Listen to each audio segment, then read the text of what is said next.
Tun Dr. Mahathir, tuan-tuan, mengatakan bahawa ahli parlimen boleh menukar kerajaan, boleh menukar kerajaan seperti mana UMNO menukar Muhyiddin Yassin. Saudara nampak gayanya. Sebenarnya tuan-tuan, apa yang Mahathir hari ini duduk macam mandi tak basah, tidur tak lena, makan tak lalu, gundah kulana ni tuan-tuan. Mengelupu tak tentu pasal, macam kan macam nyawa dah tinggal di hujung tanduk. Kenapa ni tuan-tuan? Sebenarnya dia tahu bahawa masanya untuk dipanggil oleh pihak SPRM sudah sangat dekat. Sudah sangat dekat, kan? Dan dia tahu bahawa kedudukan anak-anak dia sudah tidak selamat. Kedudukan kroni-kroni dia sudah tidak selamat. Itu sebab kita tengok dia merapu. Melompat sana, melompat sini, masuk parti sana, keluar parti sini. Parti anak dia sendiri pun dia tinggalkan, tuan-tuan. Kesian. Saya rasa anak dia pun pening dengan Tun Dr. Mahathir ni, saudara. Namun hari ni saya nak beritahu dengan Tun Dr. Mahathir, memanglah sebelum ni UMNO boleh tarik sokongan terhadap Muhyiddin Yassin, walaupun ketika itu ada sebahagian besar MP UMNO tidak mahu menarik sokongan terhadap Muhyiddin Yassin. Sebab apa benda tu boleh berlaku? Sebab pada ketika itu, tuan-tuan, saudara, walaupun bila Muhyiddin nak diangkat menjadi Perdana Menteri, Muhyiddin diberikan sokongan secara en blok oleh Datuk Seri Ahmad Zahid Hamidi, pengurusi Barisan Nasional. Kenapa boleh jadi macam tu? Sebabnya, tuan-tuan, ketika Kebawah-Duli Tuanku memanggil ahli-ahli parlimen daripada semua parti yang berjumlah 222 orang, tidak ada satu orang pun ahli parlimen yang mendapat sokongan simple majority, iaitu lebih daripada 112 orang untuk diangkat menjadi Perdana Menteri. Maka bila panggil seorang-seorang, tidak ada seorang yang dapat mandat untuk diangkat menjadi Perdana Menteri, walaupun ada yang mencadangkan Tun Mahathir, ada yang mencadangkan Datuk Seri Anwar Ibrahim, ada yang mencadangkan Tan Sri Muhyiddin Yassin. Maka cara kedua yang digunakan oleh Kebawah-Duli Tuanku Yang di-Pertuan Agong ialah meminta supaya ketua-ketua parti berbincang untuk membentuk kerajaan. Jadi atas dasar itulah, tuan-tuan, bila Muhyiddin Yassin nak diangkat menjadi Perdana Menteri, sokongan yang diberikan kepada Tan Sri Muhyiddin Yassin adalah dengan sokongan secara en blok oleh ketua-ketua parti. Itu yang Muhyiddin dapat 114 kursi. Walaupun pada hakikatnya Tengku Razali Hamzah, yang berhormat mulia Tengku Razali Hamzah, tidak pun menyokong Muhyiddin untuk menjadi Perdana Menteri. Ini kena jelas. Masa tu, Tun, kita belum ada akta anti lompat parti. Jadi bila tidak ada akta anti lompat parti, memanglah Tun dan juga Muhyiddin boleh menjalankan apa yang dipanggil sebagai scheme of things, iaitu boleh menyogok, boleh menawarkan ganjaran, sama ada dalam bentuk kewangan, bentuk jawatan, sama ada dalam bentuk ugutan, ataupun tawaran untuk tidak didakwa, macam setengah-setengah orang yang dah dipanggil SPRM, yang ada kes polis cabul kehormatan, yang ada kes apa lagi, ada masalah dalam lembaga hasil dalam negeri, kan. Jadi pada ketika itu scheme of things ini memang boleh pakai. Itu sebabnya, tuan-tuan, bila dibentuk kerajaan Muhyiddin, dia dapat sokongan daripada diri dia ataupun daripada parti dia sebenarnya 5 orang saja. 5 orang. Mula-mula 6, tapi Dr. Syahrudin, bekas usaha politik dia, pun tinggalkan dia menyertai Mahathir Mohamad. Yang lagi 16 dia curi daripada UMNO, MP UMNO. Yang lagi 9 dia curi daripada PKR. Termasuklah adalah MP PKR, DAP yang melompat menjadi bebas tapi menyokong dia. Okey. Persoalan dia hari ini, tuan-tuan. Boleh tak MP memberikan sokongan kepada individu untuk diangkat menjadi Perdana Menteri, kan? Secara bersendirian selepas Akta Anti Lompat Parti diwujudkan? Jawapan dia, boleh. Boleh. Tapi di mana? Di Sabah. Sebab apa? Sebab di Sabah Akta Anti Lompat Parti belum diluluskan, belum dibentang dan belum diluluskan. Itu sebab orang Sabah masih boleh lompat sana lompat sini. Itu sebab ahli parlimen kita, ahli Dewan Undangan Negeri kita 5 orang 5 orang telah memberikan sokongan kepada GRS di Sabah. Tetapi di pusat ni Tun, kita dah buat Akta Anti Lompat Parti, kan? Maknanya dah tak boleh nak lompat-lompat ataupun dah tak boleh nak bagi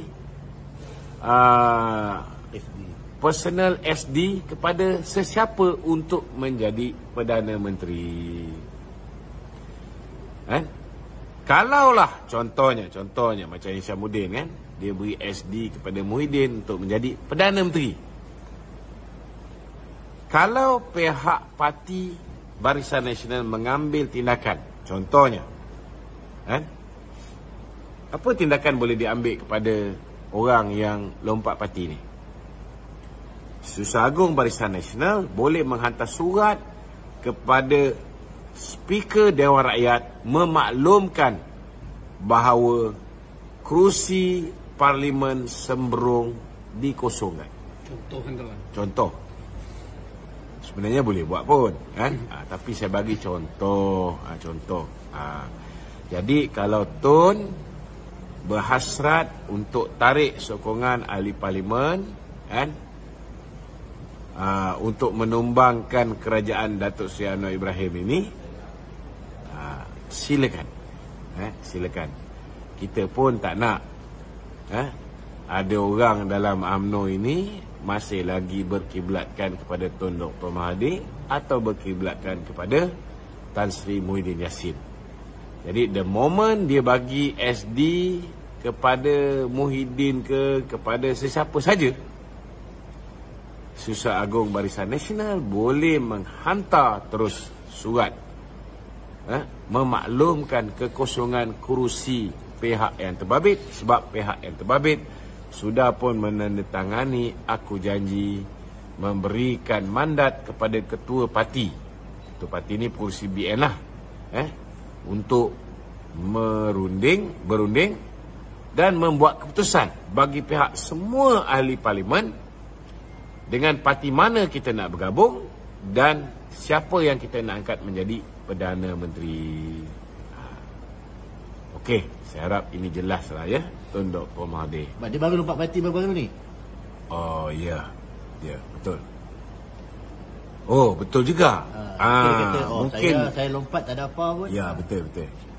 Memang orang macam dia lompat tak ada apa sebab dia tidak terikat dengan Akta Anti Lompat Parti. Akta Anti Lompat Parti ni, tuan-tuan, hanya berkuat kuasa kepada ahli-ahli parlimen. Bagi orang yang gagal untuk memenangi sebagai ahli parlimen, apatah lagi orang yang hilang deposit, maka dia tidak terikat, kan? Dia tidak terikat. Jadi dia, anak dia, kan, dan lebay-lebay malang yang lain tidak ada masalah. Tidak ada. Nak lompat berapa kali pun tak kisah. Nak lompat berapa kali pun tak kisah. Tidak ada sebarang masalah. Dia tidak akan kehilangan kerusi dia. Sebab dia tidak ada kerusi untuk dihilangkan. Okey. Tok, dalam kenyataan, dalam Facebook dia masih lagi ada lagi kenyataan ni Tok berkenaan dengan UMNO Tok. Disebabkan kegagalan untuk melaksanakan proklamasi Melayu ni Tok. Ya. Tun menulis, wahai ahli UMNO, sedarlah. UMNO sudah gugur perjuangan asalnya, parti UMNO tak ada lagi. Yang ada ialah bangkai yang diperalat untuk menyelamat pemimpin yang bergelumbang dengan jenayah. Apa yang saya baca ni dia menggambarkan ahli-ahli UMNO ni seperti bangkai yang diperalat tu. Dia menggambarkan ahli UMNO ni sebagai bangkai. Sebenarnya alhamdulillah ahli UMNO semua telah terselamat daripada menjadi bangkai kepada Tun Dr. Mahathir. Dan ahli UMNO juga alhamdulillah telah terselamat daripada menjadi bangkai kepada Muhyiddin Yassin. Hari ini ahli UMNO sudah pun bersatu hati menolak semua pihak yang cuba menguasai UMNO, kan? Dan hari ini alhamdulillah kita ada satu pasukan yang sangat kuat. Kita ada satu pasukan yang telah, bagi saya lah, mereka telah berjaya menolak segala titik bengit, segala perbezaan sebelum pemilihan. Dan hari ini kita bersatu di dalam sebuah kapal yang besar, sebuah kapal yang hanya ada seorang nakhoda. Dulu kita dipecah-pecahkan oleh musuh kita, kan? Musuh kita tak puas hati dengan pemimpin nombor satu kita, maka dia lantik orang lain menjadi timbalan Perdana Menteri. Bila kita asak, sehingga kan dia terpaksa meletak jawatan sebagai Perdana Menteri. Dia pas pula baton tu kepada orang yang dia yakin boleh menjaga kepentingan dia, boleh meneruskan polisi-polisi dia, kan? Boleh mematuhi perjanjian-perjanjian dengannya. Jadi bagi saya alhamdulillah sekarang ni kita bebas. Dan dalam pilihan raya akan datang, saya nak beritahu bahawa Barisan Nasional akan bertanding atas tiket Barisan Nasional. Kita akan gunakan logo Dacik, kan? Itu sebab rakan-rakan yang risau sangat, kan?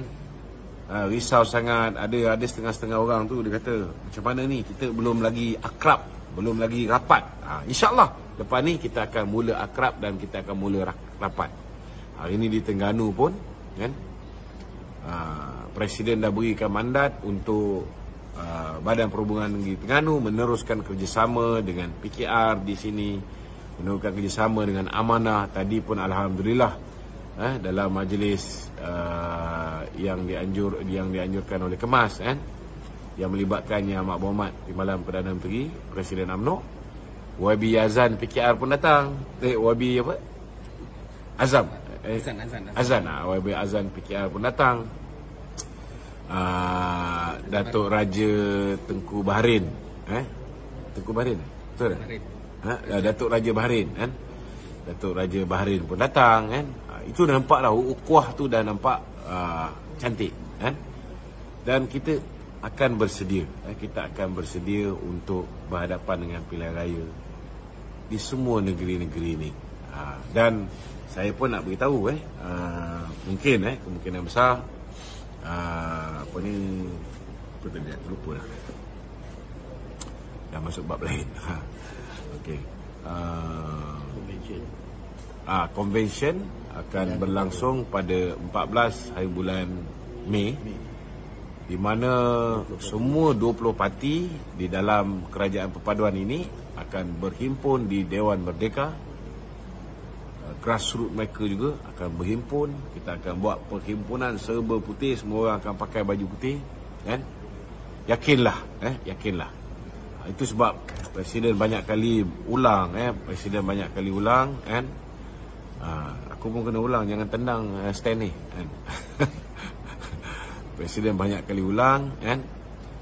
Kita kena pastikan bahawa sahabat-sahabat Barisan Nasional bersedia untuk memberikan undi kepada rakan-rakan komponen kerajaan perpaduan. Dan rakan-rakan komponen kerajaan perpaduan yang lain juga kita harap bersedia juga untuk transfer undi mereka di kawasan-kawasan yang BN bertanding. Ada yang risau, ada yang bimbang. Banyak orang cakap, "Tok, kita dah selama hari ni lawan DAP, kan? Macam mana selepas ni kita nak naikkan bendera DAP?" Jadi kita nak beritahu dengan sahabat-sahabat, tak perlu bimbang. Tak perlu bimbang kerana DAP pun tak akan naikkan bendera DAP dalam pilihan raya di 6 buah negeri yang akan datang. Sebab DAP semua akan bertanding atas tiket Pakatan Harapan, insya-Allah. Kecuali kalau ada perubahan lah. Dan Barisan Nasional kita akan bertanding atas bendera BN. Jadi apa yang kita kena belajar hari ni, macam mana nak terima logo Dacing dan macam mana nak terima logo Pakatan Harapan untuk 6 buah negeri inilah. Kecuali kalaulah Dewan Undangan Negeri Sabah dibubarkan sama, barulah ada bendera lain. Maknanya ada bendera BN, ada bendera Pakatan Harapan. Ini mungkin di Semenanjung. Kalau di luar Semenanjung, itu akan melibatkan parti-parti komponen lain. Yang itu nanti kita akan beritahu.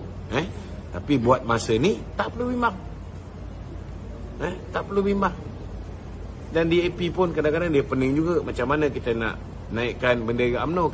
Kita dah cakap pasal UMNO ni lama. Kita dah kutuk UMNO pun lama, kan?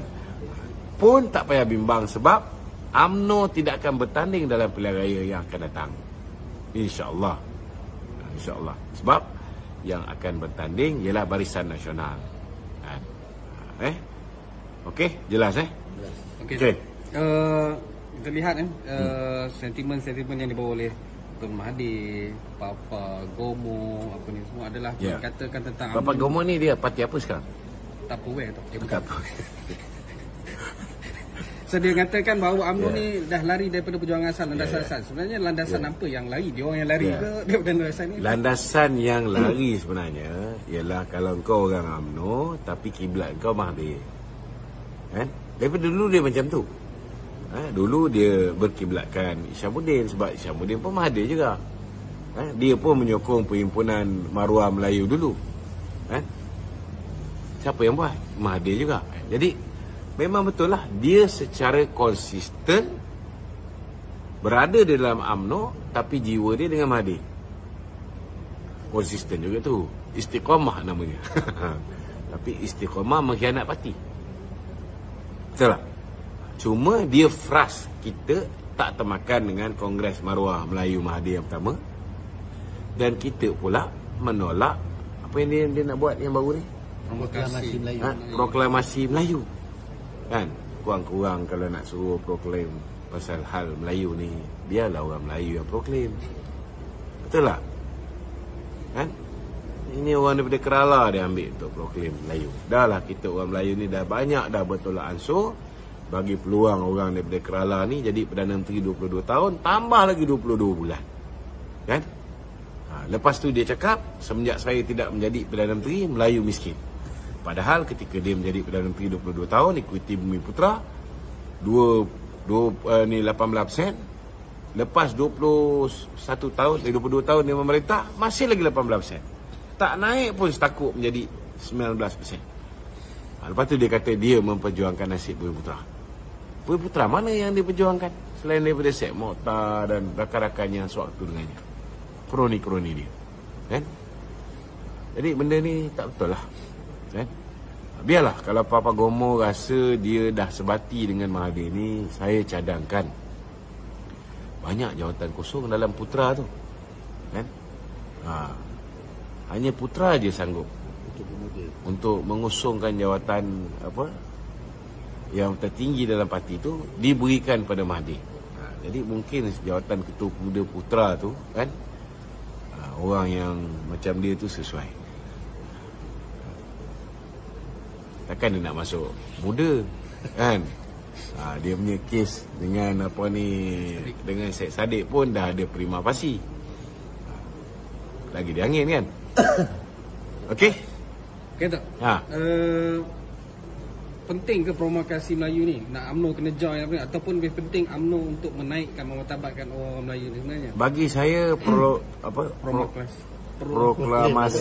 proklamasi Melayu ni penting untuk memastikan Mahathir tak mati. Politik dia tak mati. Dia tak boleh terima hakikat bahawa dia ditolak oleh rakyat. Bukan setakat kalah pilihan raya, dia kalah dan hilang deposit. Dia kalah dan hilang deposit. Semua wakil dalam parti dia kan. Dan bukan dia, anak dia dan semua yang bertanding atas tikit parti dia, GTA, semua hilang deposit. Jadi macam mana dia nak mewakili orang Melayu? Macam mana dia nak mewakili orang Melayu? Cukuplah kita dah ada UMNO yang mewakili orang Melayu. PAS pun bolehlah juga claim mereka mewakili orang Melayu. Kita tak boleh nafikan dia ada lebih sejuta orang-orang yang Melayu Islam yang menyokong dia, kan? Bersatu mungkin meragukanlah, kan? Sokongan mereka tu saya rasa 80-90% tu datangnya daripada PAS. Okey? Okey tak? Kecuali mereka-mereka yang mendapat hasil daripada jana wibawa. 3 parti tunjang yang kita lihat sekarang ni dikata kita lihat UMNO mewakili orang Melayu, Bersatu dan juga PAS. Jadi mereka memainkan sentimen ketidaksatuan tiga-tiga parti ni, membawa kerugian pada orang Melayu. Sebenarnya membawa kelebihan kepada orang Melayu ke ataupun membawa kekurangan? Bila 3 parti ni, bila orang Melayu berpecah, sudah pastilah ianya merugikan orang Melayu. Kita tak nafikan memang orang Melayu berpecah ni rugi. Tapi siapa bapa perpecahan Melayu? Yang mula menyebabkan orang Melayu hilang keyakinan kepada Tengku Abdul Rahman ialah Tun Mahathir. Yang menyebabkan orang Melayu berpecah belah ketika berlakunya UMNO diharamkan kerana peperangan antara Tun Dr. Mahathir dengan Tengku Razali Hamzah, kan? Yang menyebabkan orang Melayu ramai tidak menyokong UMNO pada pilihan raya umum 1999, kan? Tak menyokong BN ialah apabila Mahathir bergaduh dengan Datuk Seri Anwar Ibrahim. Dan kita hilang sampai 6 buah negeri, termasuklah wilayah persekutuan, kerana Mahathir menghentam Palah. Dan kita kalah pilihan raya bila Mahathir menghentam Datuk Seri Najib. Bila anak dia tidak mendapat jawatan naib presiden, kalah. Dan bila kroni-kroninya, kontrak-kontrak contohnya IPP dan sebagainya ditamatkan. So inilah realiti ni, kan? Dan daripada wujudnya Bersatu, dia keluar Bersatu, dia masuk Pejuang. Pejuang tu parti dia sendiri, anak dia sendiri presiden pun akhirnya dia keluar daripada Pejuang, kan? Mula-mula dia nak masuk Berjasa, kan? Last sekali dia pilih untuk masuk Putra. Okeylah tu, kan? Putra ni orang yang mempunyai kemahiran melompat je yang boleh masuk.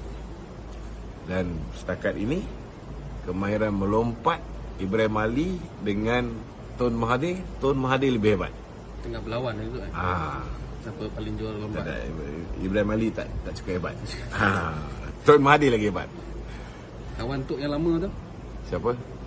Ezam Makno. Itu pun boleh tahan juga. Tak apalah, kita biarkan ni. Okey? Begitu. Tun ni gitu kan. Saya tengok denial syndrome dia ni memang kuat tu. Memali bukan dia. Semua bukan dia lah. Lalang bukan dia. Anak dia bukan dia. Jutawan bukan dia. Anak dia jutawan pun bukan dia. Sekarang ni bila PM10 keluarkan kenyataan pasal kekayaan anak dia, dia nak saman dalam masa 7 hari kalau tak tarik balik. Datuk Hassan dia tu tak ingat ke apa yang dia buat dekat PM10, dan dia ingat PM10 ni seingat saya lah Mahathir ni tak pernah saman orang. Seingat saya. Bila dia dah mula nak saman orang ni, maknanya dia dah cukup terdesak. Dia dah cukup terdesak. Tetapi bila kita nak saman orang ni, we must have very strong case. Saya pun tak ramai orang saya saman. Bila dah ada case betul-betul kuat, baru saya saman, kan? We must have a very strong case. Dan kalau dia nak saman Datuk Seri Anwar Ibrahim yang hari ini berkuasa, yang mana semua dokumen tentang penyelewengan dia, bukan setakat 22 bulan yang baru ni, 22 tahun yang lalu pun, semua ada di tangan Datuk Seri Anwar Ibrahim. Bagi saya, itulah, dia buat kerja gila. Dia buat kerja gila. Takut tak sempat dia nak saman, dia bagi 7 hari, dia dulu masuk lock up. Ini ingat, dia punya kesalahan bukan sikit, banyak. Dan semua ini masih ada dalam rekod. Siasatan sudah pun dibuat. Dan bila-bila masa dia boleh didakwa. Cuma sebelum ni, zaman Datuk Najib ni ialah orang baik, kan? Sentiasa je memaafi, tak sampai hati. Last kali hari ni orang aniaya dia. Jadi kesempatan ni pun sebut nama Datuk Najib ni, saya merayu kepada tuan-tuan, kan, pada 31 hari bulan ni, 31 hari bulan ni, ini peluang Datuk Seri Najib untuk dapat keadilan dalam mahkamah, dalam proses mahkamah. Kalau ikut hujah-hujah yang diberikan oleh peguam-peguam Datuk Seri Najib, memang patut dia menang. Tak ada sebab dia nak kalah, tuan-tuan.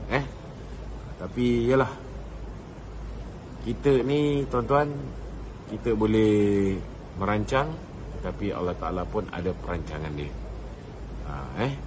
Walaupun kita tahu hakikat dia, Ketua Hakim Negara hari ni ialah lantikan Tun Dr. Mahathir, Peguam Negara pun lantikan Muhyiddin, Walaupun kalau tanya saya secara peribadi, ramai orang marah saya ni. Sebab apa? Sebab saya cakap, saya tak menaruh harapan 31 bulan ni. Tetapi tuan-tuan, Allah Ta'ala tu maha berkuasa, kan? Kalau misalnya mulai malam ni, kan, tuan-tuan, satu Malaysia ni kita buat solat hajat beramai-ramai, tak ada apa yang boleh, tak ada apa yang mustahil, tuan-tuan. Manalah tahu hakim-hakim yang akan membicarakan, yang akan membuat keputusan itu, terbuka pintu hati dia untuk melihat kebenaran. Kebenaran terlalu banyak, tuan-tuan, tentang kes Datuk Seri Najib ni. Kebenaran tentang penglibatan Nazlan dalam penubuhan SRC, sedangkan Nazlan kata Datuk Seri Najib bersalah kerana dia menubuhkan SRC. Padahal yang mencadangkan penubuhan SRC itu Nazlan dan rakan-rakan kawannya daripada Maybank. Ketika itu dia merupakan setiausaha syarikat Maybank, company secretary. Dia merupakan dipanggil Head of Corporate and Legal Affairs. Dia juga merupakan General Counsel Maybank. Dan dia pun tahu, tuan-tuan, duit itu bukan duit daripada Coop. Duit itu ialah duit yang dipinjam oleh apa dipanggil Putra Perdana Development daripada Maybank. Dan pegawai Maybank mengesahkan Hakim Nazlan tahu, dia prepare dokumen pinjaman tersebut. Nampak tak betapa penipunya manusia bernama Nazlan ni, tuan-tuan? Dan SPRM dah beritahu dah, tuan-tuan, bahawa Nazlan telah melanggar Seksyen 8 dalam kurungan 1A Tata Etika Kehakiman 2009. Sepatutnya Ketua Hakim Negara dah ambil tindakan disiplin, tapi nak buat macam mana, tuan-tuan? Ketua Hakim Negara lantikan Mahathir. Tapi kita pun tak tahu, kan? Manalah tahu dengan doa-doa restu, tuan-tuan, kan? Malam ni berapa bulan? Malam ni 28 tu. Malam ni 28 hari bulan, tuan-tuan, dalam bulan Ramadan. Dalam bulan Ramadan, 6 Ramadan. 28 tuan-tuan, 29, 30. Kita ada 3 hari berturut-turut. Tuan-tuan bacakan Yasin, bacakan doa, buat solat hajat. Mohon semoga Allah Ta'ala lembutkan hati hakim-hakim ni supaya mereka ingat tentang akhirat. Mereka ingat bahawa dunia ini hanya tempat tumpangan sementara. Akhirat jua yang akan kekal selama-lamanya. Jadi, manalah tahu dilembutkan hati mereka untuk menghentikan kezaliman ke atas Datuk Seri Najib. Manalah tahu tuan-tuan, walaupun saya tak percaya dengan Tengku Maimun ni, kan? Manalah tahu tuan-tuan, tiba-tiba hakim membuat keputusan membebaskan Datuk Seri Najib. Apatah lagi dengan bukti-bukti nyata tuan-tuan tentang penglibatan Hakim Nazlan, yang jelas mempunyai konflik kepentingan dalam kes ini, dan kes ini dibicarakan semula di hadapan seorang hakim yang adil. Bila dibicarakan semula je tuan-tuan, secara automatik Datuk Seri Najib mesti dibebaskan, dan diberikan ikat jamin. Mulalah bicara di Mahkamah Tinggi balik. Ataupun tuan-tuan doakan semoga Hakim Nazlan ini tidak ada lagi orang yang melindungi dia. Kalau Hakim Nazlan didakwa saja tuan-tuan, secara automatik Datuk Najib pun mesti dibebaskan. Sebab bila dia didakwa, maknanya sahlah bahawa ada conflict of interest. Maka dia perlu dibebaskan dulu dan dibicarakan di hadapan seorang hakim yang adil dan tidak ada conflict of interest. Ini kena jelas tuan-tuan. Walaupun saya secara peribadilah minta maaf cakap lah tuan-tuan, saya kecewa lah kerana sehingga hari ini kita tak boleh tukar ketua hakim negara, dan saya juga kecewa kerana sehingga hari ini kita tidak boleh tukar peguam negara. Tapi apakan daya, kita tidak ada kuasa tuan-tuan. Kita tak ada kuasa. Datuk Seri Anwar Ibrahim mungkin dia ada kuasa, tapi dia pun ingat dulu kita duk bantai Tun Dr. Mahathir. Bila mana Tun Dr. Mahathir menggugurkan kes Lim Guan Eng, dia kalau nak tolong Datuk Najib pun dia tak boleh gugurkan kes Lim Guan Eng seperti mana kes Datuk Najib seperti mana Tun Mahathir gugurkan kes Lim Guan Eng. Dia pun tak nak dituduh, bila dapat kuasa arahkan peguam negara letak jawatan, kemudian lantik peguam negara yang merupakan peguam kepada Lim Guan Eng. Dia pun tak nak benda ni berlaku. Nanti orang akan kata dia, dia pun tak nak jadi macam apa ni Tun Mahathir yang mengarahkan supaya Tun Raus, Ketua Hakim Negara pada ketika itu, untuk melepaskan jawatan, dan dia lantik peguam, dia lantik Tan Sri Richard Malanjut untuk menjadi Ketua Hakim Negara yang baru. Tuan-tuan pun tahulah kita nak berhadapan dengan pilihan raya di 6 buah negeri. Kalau Datuk Seri Anwar Ibrahim buat benda-benda macam ni sekarang, sudah pasti ianya menjejaskan nama baik beliau. Itu menyebabkan tuan-tuan, akhirnya yang tak anyaya Datuk Najib, yang tak anyaya Datuk Najib, sebab dia menjadi mangsa keadaan.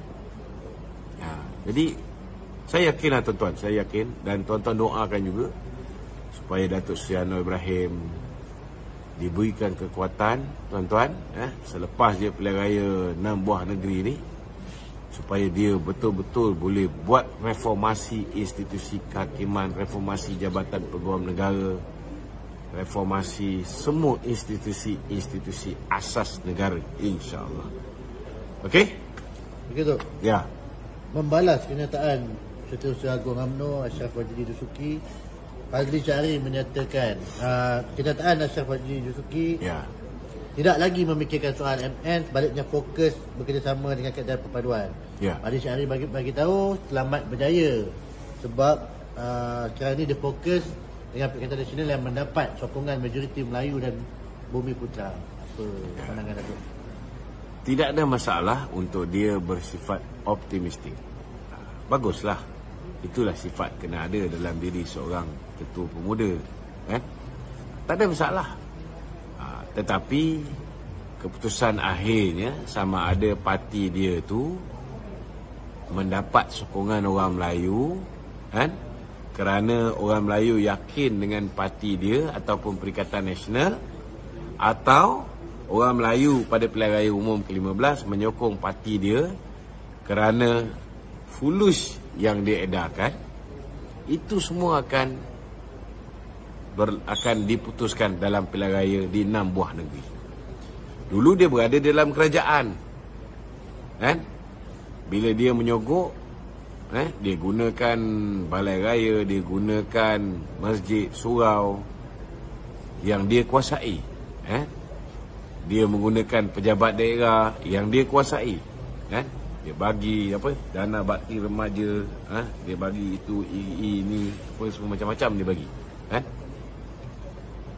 Sampaikan macam orang yang pencen, orang yang ni, pencen lah apa semua dapat sampai dekat RM600. Belum lagi yang duit kerajaan bagi ni pakai pula envelope Wakil Rakyat PAS. Sebab kata Datuk Seri Ahmad Said, kalau dia buat report kepada semua ni, hampir semua Wakil Rakyat PAS terlibat. Hampir semua Wakil Rakyat PAS terlibat. Dan kalau dihadapkan ke muka pengadilan kerana merasuah, hampir semua boleh didakwa di mahkamah. Ini dicerita pasal Terengganu lah. Tapi tadi Ahli Parlimen Auckland, bukan Ahli Parlimen Auckland, Menteri Besar Negeri Terengganu tadi ada. Dia hadir dalam majlis bersama dengan Yang Amat Berhormat Timbalan Perdana Menteri. Terima kasihlah hadir.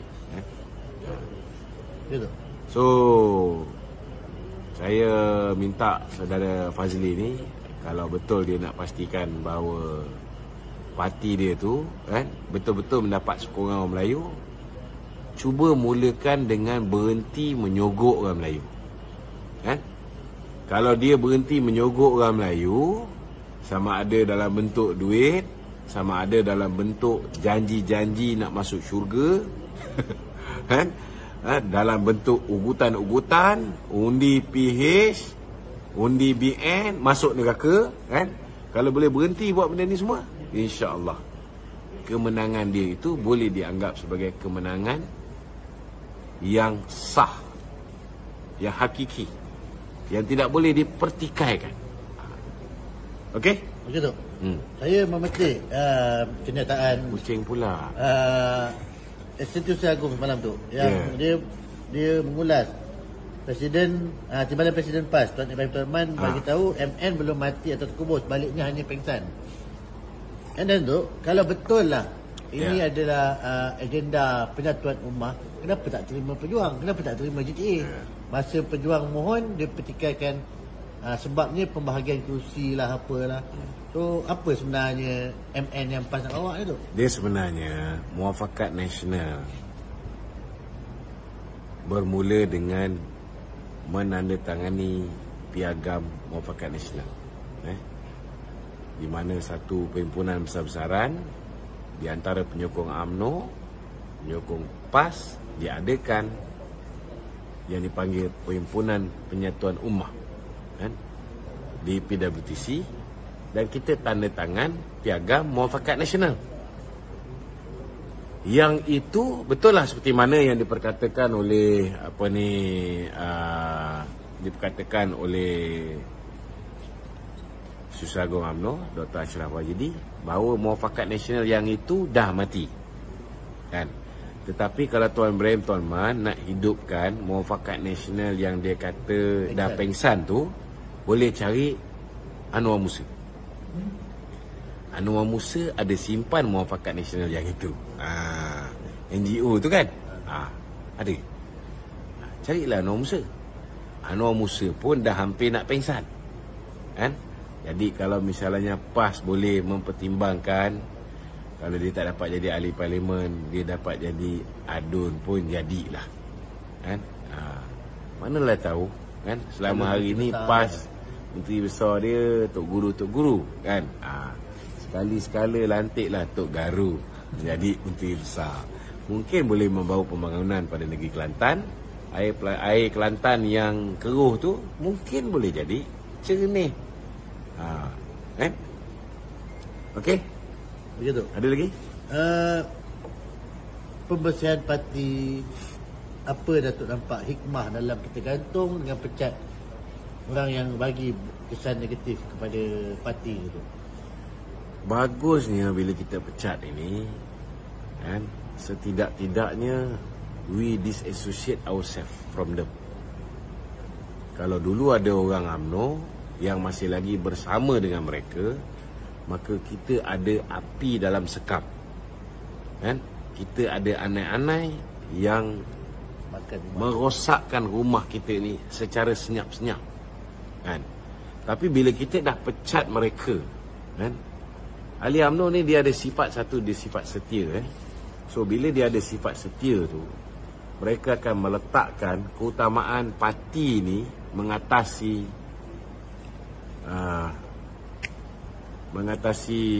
apa ni, pemimpin yang mereka ni pemimpin yang mereka apa ni, mereka jadikan idola tu. Maknanya mereka they put the party first kan, berbanding dengan yang lain-lain. Itu satu kelebihan lah. Digantung ni kan, orang ini masih lagi ahli parti tapi digantung keahlian dia. Bermakna bila cukup tempoh 6 tahun, sekiranya sepanjang tempoh 6 tahun itu mereka menjaga disiplin diri mereka, secara automatik selepas 6 tahun keahlian mereka akan dikembalikan. Tetapi ada juga contoh-contoh orang yang digantung 6 tahun, baru setahun lebih dia dipecat. Macam Tun Faisal. Sebab dia memberikan contoh tauladan yang baik betapa orang yang pengkhianat ini kadang-kadang tak patut diberikan muka dengan hanya digantung kan. Bila dia kena gantung pun dia masih lagi menjalankan kerja-kerja menghentam parti, melemahkan parti, memburukkan parti, sehinggalah parti akhirnya terpaksa mengambil keputusan menambah hukuman daripada digantung kepada dipecat. Tapi kalau orang yang betul-betul setia dengan parti walaupun digantung, bila orang tawarkan dia jawatan untuk bertanding atas tiket Parti Perikatan Nasional contohnya, dia tolak. 2-3 kali orang datang dia tolak kan. Make sure lah selepas ini kalau dia serius nak kembali pada parti kita kan, janganlah buat benda-benda subversif belakang kan. Jangan hati mulut cakap nak masuk balik kan, tetapi senyap-senyap dia menghadiri perjumpaan sana ke perjumpaan sini ke, perjumpaan yang nak melemahkan parti kita. Jadi kalau kita tengok, kita teliti, memang dia serius kan bersama dengan kita. Saya yakin Datuk Seri Zahid ni seorang yang pemaaf kan. Kalau nak kirakan saya ni apa saya tak cakap pasal Datuk Zahid, betul tak? Tetapi bila kita tunjukkan kesetiaan kita pada parti kan, dan kita pun kena minta maaf lah. Kalau kita silap, kita minta maaf. Kadang-kadang kita tak silap pun kita kena minta maaf juga kan. Sebab mungkin yalah kita cakap tu kita dah langgar tata etika ahli yang tak boleh menceritakan tentang hal ehwal parti di media ataupun media sosial kan. So mesti kita ada buat salah. Kalau tidak pun parti takkan pecat kita ataupun gantung kita. Jadi kalau misalnya ahli-ahli yang betul-betul serius nak kembali pada parti dan dia hanya digantung ataupun dia dipecat kan, kalau dia menunjukkan kesetiaan dia pada parti, masih berjuang untuk parti kan, tak ada goyang kan, insya-Allah tak semestinya dia kena 6 tahun gantung, dia kena tunggu sampai 6 tahun. Tak semestinya dia kena pecat, dia kena tunggu sampai berpuluh tahun nak patah balik. Saya salah satu contoh yang boleh dijadikan rujukan. Selepas 19 bulan dipecat, saya diterima balik. Kita, orang yang tak bersama kita pun, Datuk Seri Presiden lantik duduk dalam barisan Majlis Kerja Tertinggi yang baru. Kita nak UMNO ni bersifat inklusif. Kita nak supaya UMNO ni semua orang ada tempat, kan? Semua orang boleh teruskan memainkan peranan, menguatkan parti. Kalau dulu ada orang tu orang Isyamuddin, kalau dulu orang tu orang Ismail Sabri, orang tu orang Khairi Jamaluddin, tak kira lah orang apa pun, kan? Kita harap selepas ini hanya ada satu, iaitu orang UMNO. Tak ada kluster-kluster, hanya ada kluster UMNO. Okey? Okey tak? Ya. Kalau kita lihat adakah mewujud lagi camp-camp dalam UMNO ni? Saya rasa saya dah jawab dah benda tu. Sebelum ni memang ada camp, tapi sekarang ni alhamdulillah kita hanya ada satu camp UMNO. Hanya ada satu kluster UMNO. Kita harap tidak ada lagi lah orang yang cuba memecah belahkan kita. Kalau ada orang cuba memecah belahkan kita, kita katuk dia. Apa masalah? Tak susah, kan? Kita ada undang-undang dan perlembagaan parti. Dia langgar je undang-undang ni, kita ambil tindakan disiplin. Berbeza pendapat, tak ada masalah. Berbezalah pendapat. Kita tengok, ada juga yang berbeza pendapat tentang pertandingan presiden dengan timbalan, kalau boleh nak dipertandingkan, kan? Kita tengok Datuk Alwi Cik Mat, dia tak bersetuju tak dipertandingkan. Dia bertanding, dia menang juga, kan? Maknanya demokrasi itu subur di dalam UMNO. Itu tidak menidakkan orang yang berbeza pendapat. Ada ramai lagi, kan? Contoh-contoh yang boleh kita beri. Okey? Okey. Gitu. Satu lagi tu. Sekarang ni tengok tadi pun Datuk ada update dekat Facebook pelantikan CP Datuk Ayub Khan.